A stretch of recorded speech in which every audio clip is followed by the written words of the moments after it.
Di sini saya akan menjelaskan tentang fisiologi tulang. Pengertian dari tulang. Tulang membentuk rangka panjang, pelindung bagi tubuh dan untuk melekatkan otot-otot untuk menggerakkan tubuh. Tulang adalah jaringan yang keras dari semua jaringan dalam tubuh karena mengandung garam, kapur, fosfat yang terdiri dari sel-sel dan material sel. Tulang adalah massa sangat struktural dengan korteks di luar dan trabekular di dalam. Lapisan korteks yang lebih besar memiliki perbandingan lapisan permukaan terhadap volume yang tinggi disertai kanalis Haves yang menyalurkan nutrien dan celah-celah. Lakuna berisi sel tulang menghubungkan oleh anyaman kanalikulus. Pertumbuhan tulang selama pubertas diatur melalui lempengan episis. Secara umum, jaringan tulang dapat dibedakan menjadi dua, yaitu jaringan tulang spongiosa. Jaringan ini terdiri beberapa molekul atas tuberkula atau tikungan. Tulang langsing yang tidak beraturan, mempunyai cabang dan saling berhubungan dengan membentuk suatu anyaman, terdapat di bagian ujung atau epifisis. Kedua, tulang kompakta. Tulang ini nampak padat, terdapat pada tulang panjang pada bagian diafisis dan mengelilingi rongga sumsum. Jenis-jenis tulang berdasarkan bentuknya. Tulang dibedakan menjadi 4 bagian, yaitu sebagai berikut. 1. Tulang panjang atau oslongum. 2. Tulang pendek. 3. Tulang pipih. 4. Tulang tak sama bentuk. Struktur tulang. Pada umumnya tulang terdiri atas diafisis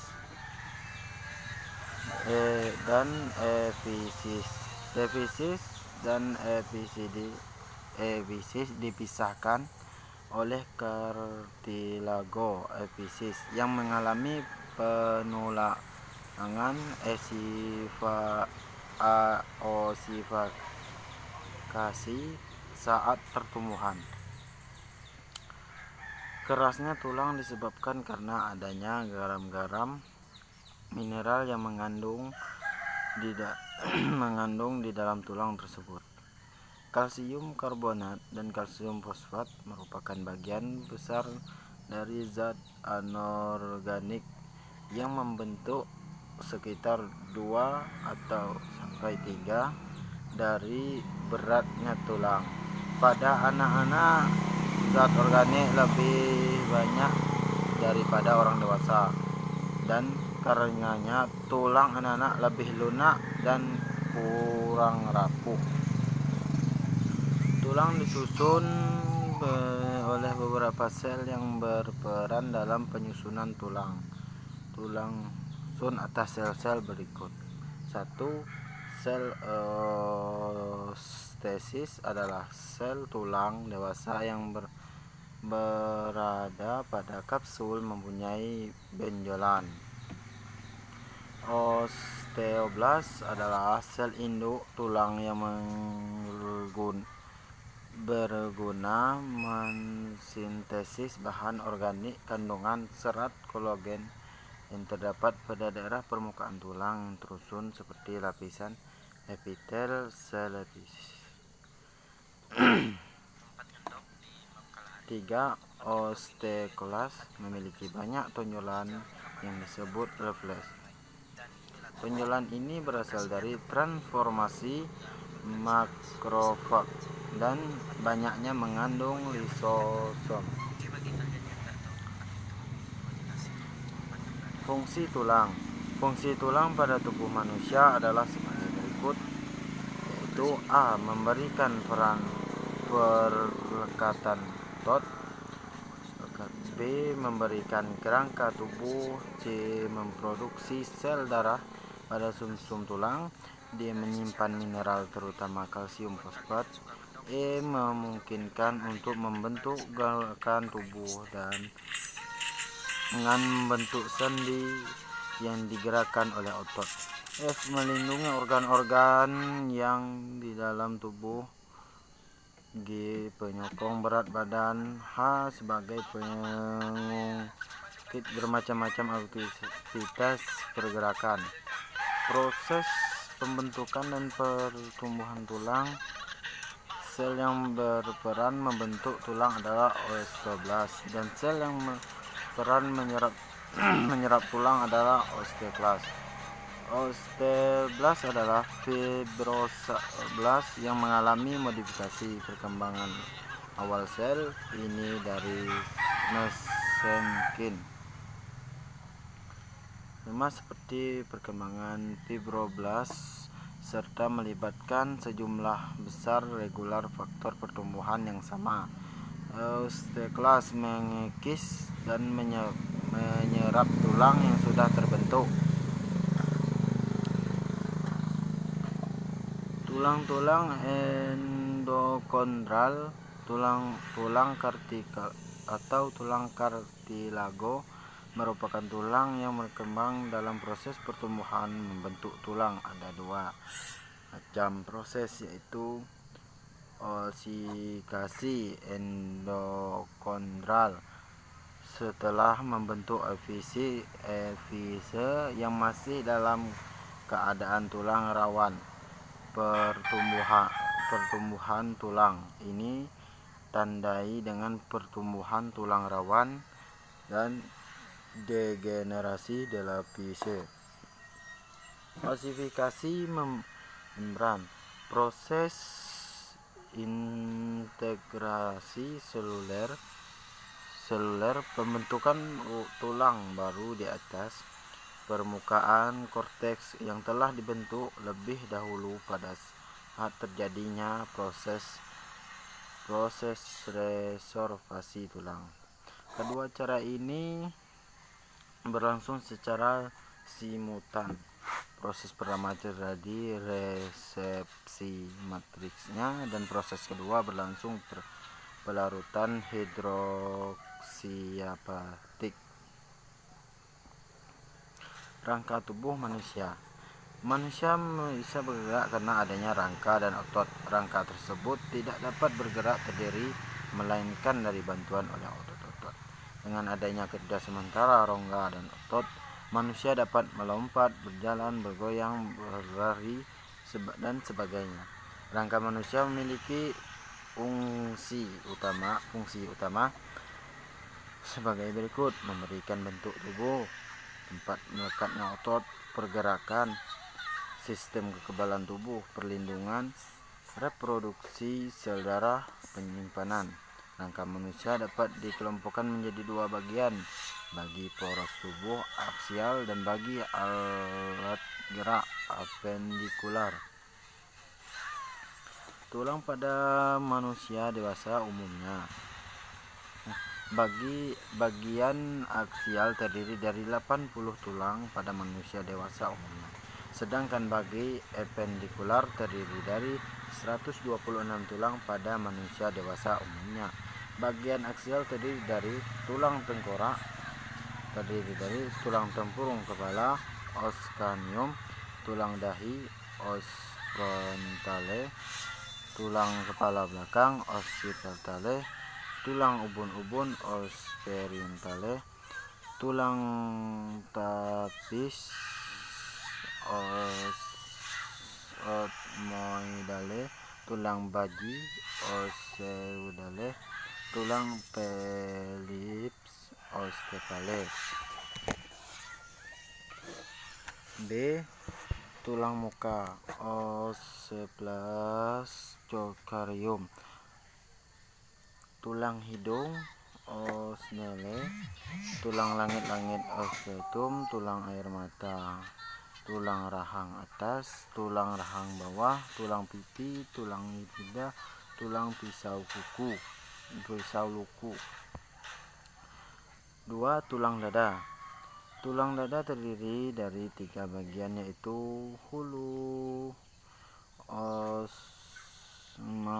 manubrium, sterni, badan, 7 pandang.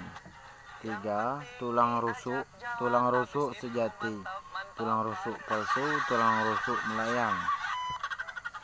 Tulang belakang, tulang leher, yaitu tulang leher, tulang punggung, tulang pinggang, tulang kelangkang, tulang ekor. 5.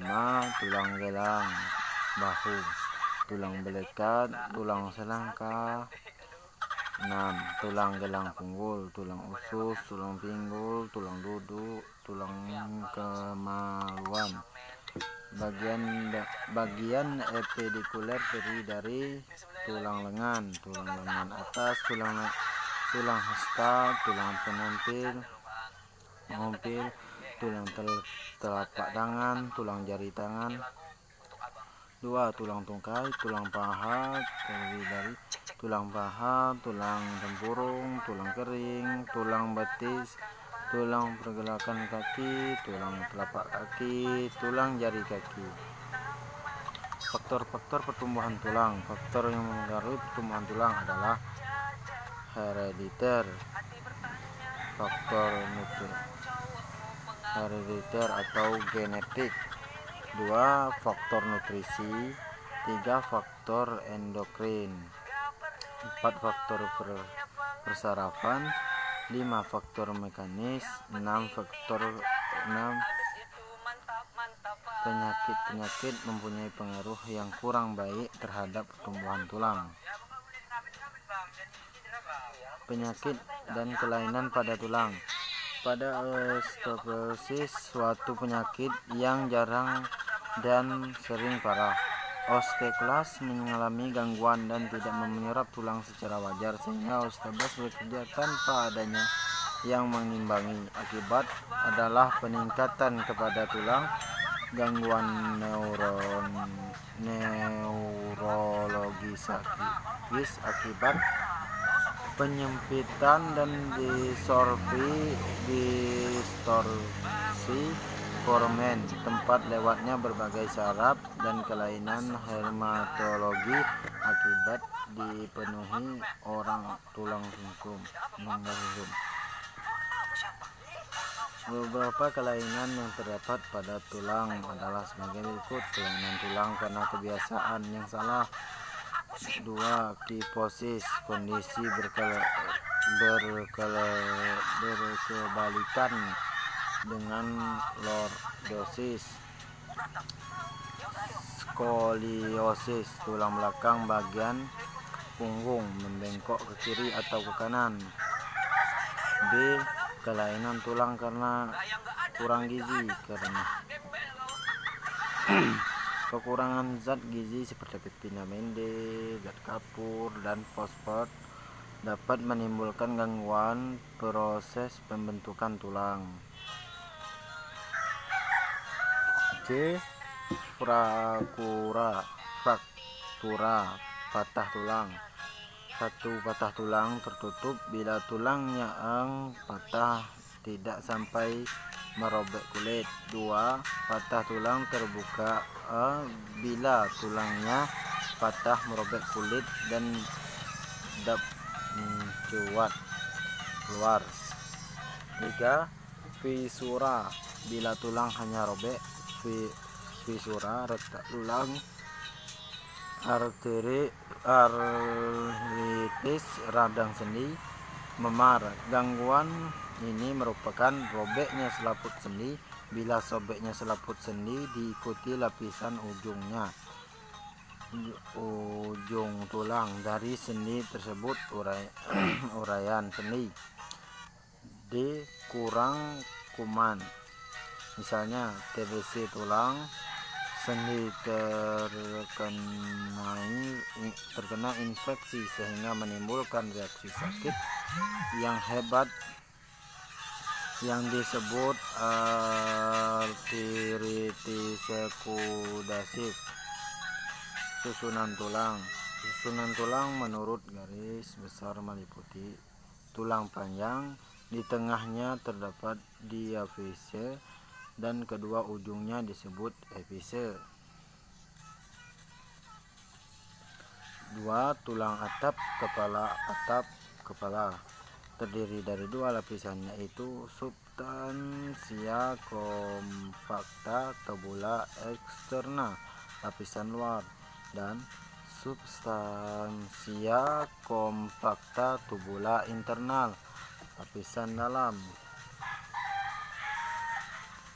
Susunan tulang terdiri dari sel dan matriks organik serta mineral. Mineral ini terdiri dari kolagen dan bahan dasar yang mengandung mukopolisaccarida. Kristal tulang terdiri dari beberapa komponen atau bagian, yaitu kristal bagian dalam, kristal interior yang terdiri dari ion-ion. B. Permukaan kristal yang mengandung kation dan anion yang spesifik. C. Lapisan mengandung air yang mengandung lapisan anion tidak spesifik dan selalu dalam keadaan seimbang, dinamis, dan medium sekitarnya. Mungkin hanya itu yang dapat saya sampaikan tentang fisiologi tulang. Kurang dan lebihnya saya mohon maaf. Apabila ada salah kata, sangat mohon maaf. Wassalamualaikum warahmatullahi wabarakatuh.